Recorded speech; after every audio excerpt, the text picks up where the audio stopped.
a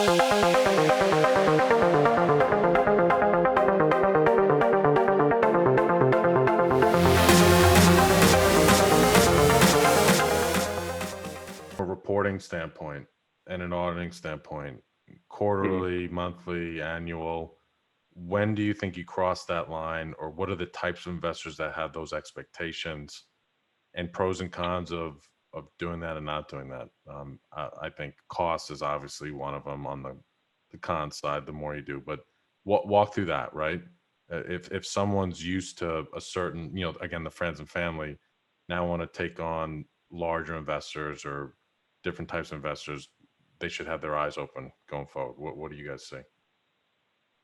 Yeah, so quarterly reporting is going to be the expectation. Kind of once you're past friends and family, and even some of the friends and family funds will want quarterly reporting. It just depends. But if you're graduating past the friends and family, quarterly is definitely the typical that we see. And so what that typically consists of is, for the first 3 quarters of the year, that we would provide quarterly unaudited financial statements. So it's a balance sheet, income statement, schedule of investments, and statement of partners' capital and cash flows. So it's a pretty basic financial statement for the first 3 quarters, and then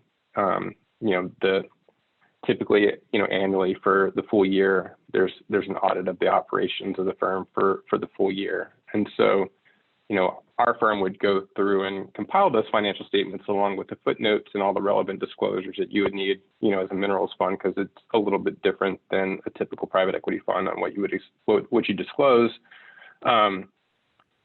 We would basically draft all of that stuff and coordinate with, the audit firm that the fund is hired, and basically kind of see that process through to the end.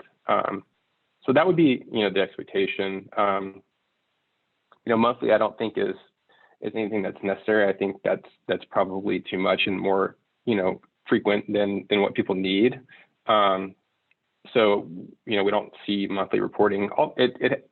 Some firms do it, but it's kind of overkill. And when you're talking about an illiquid portfolio, month to month, barring some, crazy change, that's going on in the broader, economy and macroeconomy, which last year maybe wasn't a great example on the energy front and COVID, but and intertwined at the same time.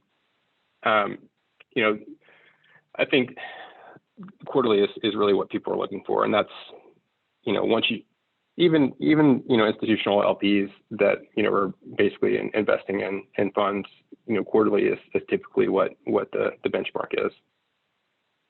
Okay, great. And on the auditing side, is it usually annual? Yeah, annually. That's right.